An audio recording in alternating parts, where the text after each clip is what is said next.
It's the All Indian encounter at the quarterfinals of the FIDE World Cup 2023. Arjun Erigaisi takes on Praggnanandhaa in this second classical game. The first one ended in Arjun's favour and he just needs a draw with the white pieces. Tremendous pressure on Praggnanandhaa here to stay in the tournament, and Arjun opens with 1 e4. What is Praggnanandhaa's weapon going to be in this must-win encounter? Well, Sicilian it is. That is quite expected. He goes for c5 and Arjun plays the Alapin with c3. Pragg brings his knight out, attacks the pawn and tells Arjun, hey, now your knight can no longer come to c3, so you have to push the pawn, and Pragg's knight jumps to d5. This knight f6 variation against the Alapin is a good way to try and play for a win. Knight comes out to f3 and now Pragg brings his knight to c6. White does have space because of the e5 pawn, and now he gains even more space with d4. Pragg has to decide which line to go for because he cannot afford the position becoming too drawish. He takes on d4, c takes d4, and now he breaks in the center with d6. Very nice move. If you were to take e takes d6, then a good move is e6 and then chopping the pawn with the bishop. So Arjun goes bishop c4, hitting the knight goes back, hitting the bishop, and now the bishop comes to b5, pinning here. And Pragg goes bishop d7, breaking the pin. Once again, the point is, if you take on d6, I'll go e6 and chop this pawn with my bishop. So he goes knight to c3, develops his knight, pawn takes pawn has happened, and here d takes on e5.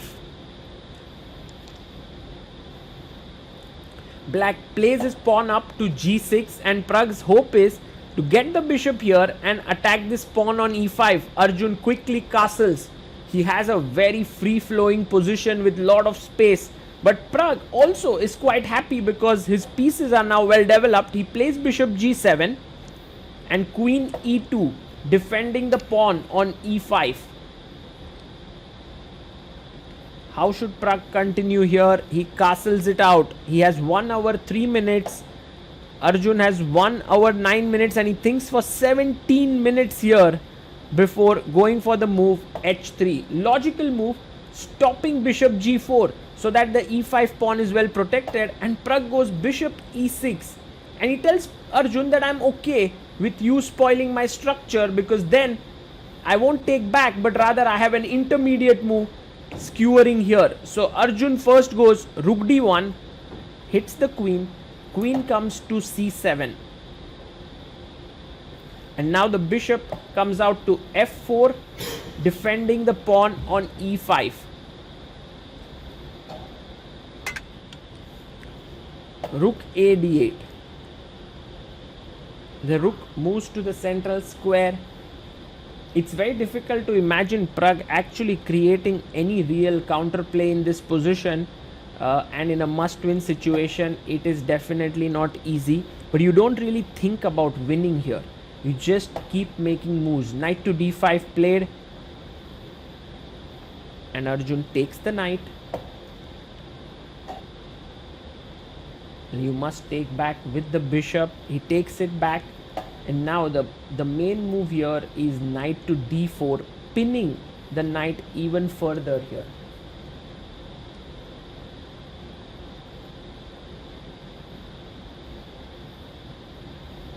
And Arjun does play it. Knight to d4 on the board. Queen comes out to b6. Now the queen is attacking the bishop as well as the knight. Bishop takes c6 followed by b3 would have been nice, but instead he takes with the knight.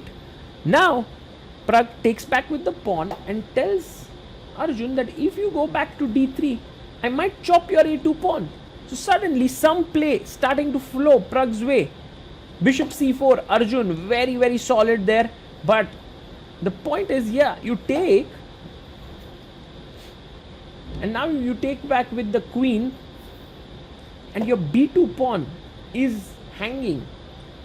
So you can either take it first, or first Pragg takes on d1, Arjun takes it back, and now you can take the pawn on b2.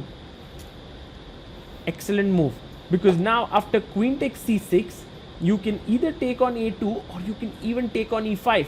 Not so sure if this is winning as such, but it is definitely a pawn up position. But Arjun finds a great move. He goes e6, and with queen f6, Pragg goes back, and Arjun brings his bishop back, and he says, if you take this pawn, your pawns are going to be doubled. F takes e6 would not be a good move, because then queen side is very weak. So he takes with the queen. Arjun captures the queen. F takes e6. Pragg is right now 2 pawns up, but he's going to lose his first pawn. Bishop takes a7, and the remaining pawns are weak and doubled.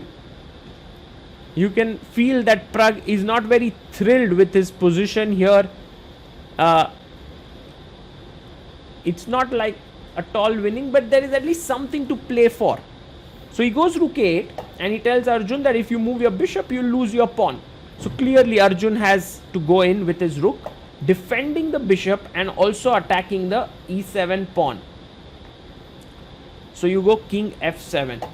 Now if you were to play a move like bishop c5 hitting here, then bishop f6 is pretty fine. So good move now is king f1, but Arjun blunders here. Well, it's not really a blunder, but it's a small mistake.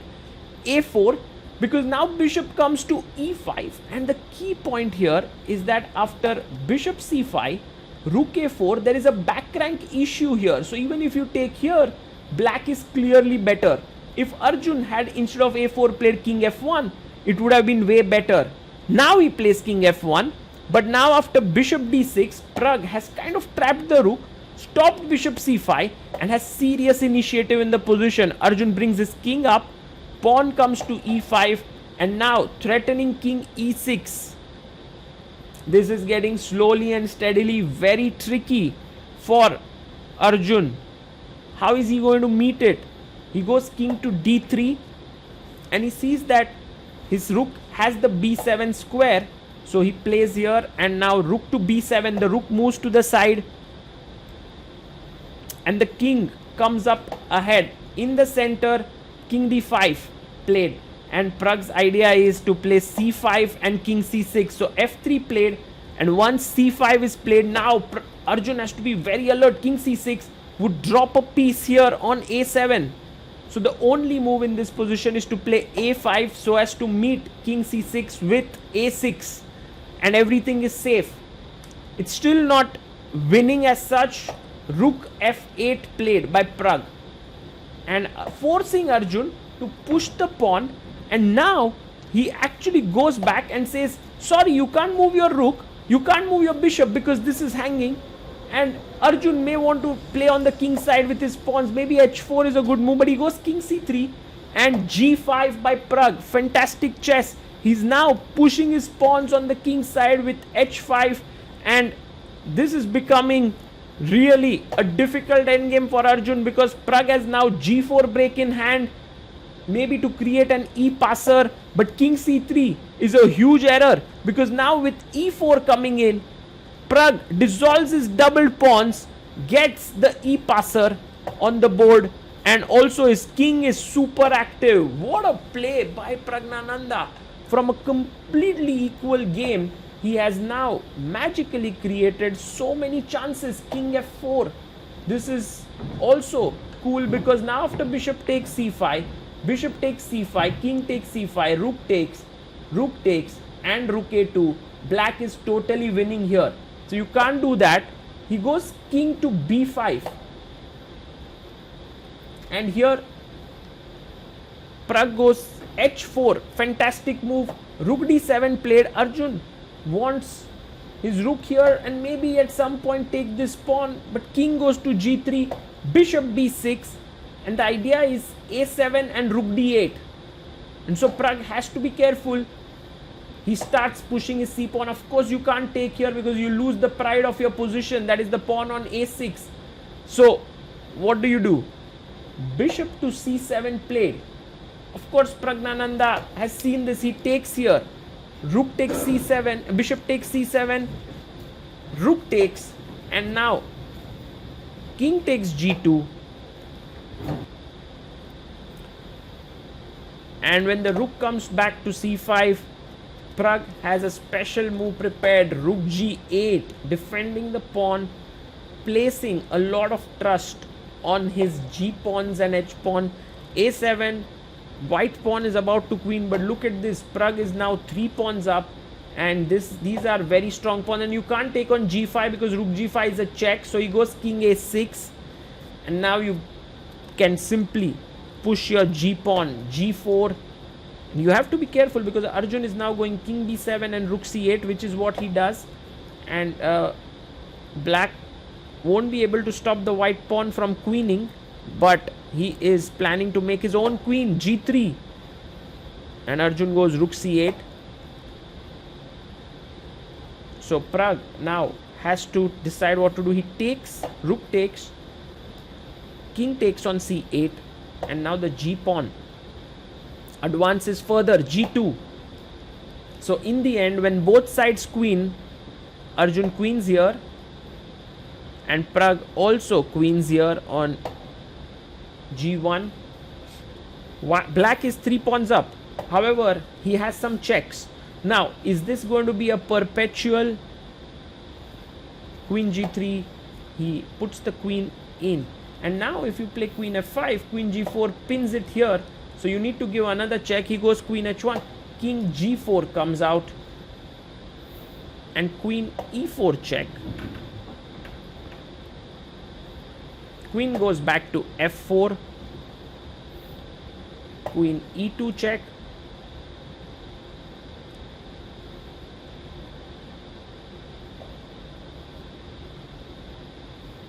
King h3. Slowly and steadily Praggnanandhaa making some progress here because you had no checks available. So he takes here on e7. But now it's time to push your c pawn. He does it. He plays c3. And again, no checks from here and here because queen interposes and it pins the queen. So Arjun goes back and stops that pawn. Pragg now plays a very, very nice move. These are the moves which are tough in queen endgames where you don't give a check, but you just hang in there somewhere. King h2. And you control all the key squares. So he goes queen c2 check. And now king g3 played. Again, no queen g6 check because of queen g4 counter check. So he goes queen c1. And what is Pragg planning to do with his queen? Where to move it? He goes queen c6 check. He has 2 minutes to work this out. King b8. It's important not to keep your queen too far away, because if the queen is somewhere here, then white can continuously give checks to the black king. But you need to keep your queen more central, and that is exactly what Pragg is doing. Look at this. Queen c5 check, king b7, and now you will see the queen has taken control of the g1 square, and so he pushes his pawn. Fantastic endgame technique shown here by Praggnanandhaa. A lot to learn from him as he plays these queen endgames. Queen f2, the queen comes back again to the aid of the king. Queen e5 check, and now the king is going further ahead. Or where do you play it? He plays his king to h3. Now queen e6 check. King h2. Check.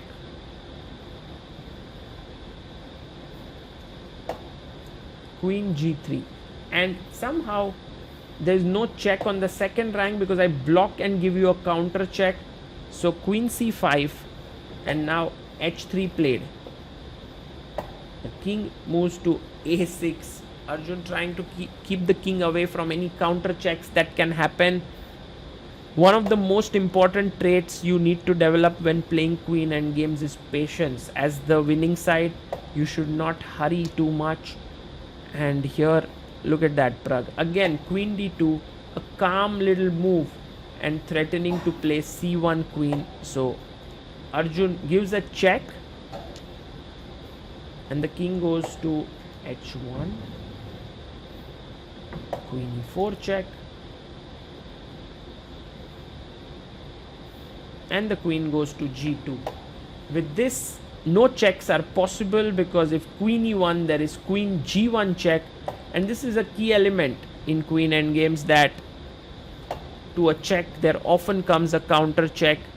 Arjun plays queen ace, king a6. Pragg is being very careful there. He sees, why is Arjun still playing on? He can make a queen here now, right? So, and Arjun is very tricky. So Pragg is just being very sure whether he should make the queen or not. He makes it, another queen on the board, and I think it's time for Arjun to resign. He resigns the game. The score is 1-1. They move into the tie breaks. What a tense encounter this was for Praggnanandhaa, because, and the arbiter comes there for a toss already for the tie break games. She puts the pieces behind her and asks Arjun to choose. Arjun gets white in their first 25 plus 10 minute 25 plus 10 rapid, and a great game by Pragg, because he was almost on the brink of elimination and somehow managed to create his chances, while Arjun did buckle under pressure. He had a great position, but he couldn't manage to keep control. The match now goes into tie breaks, and we'll see what happens between these two young, amazing stars of Indian chess.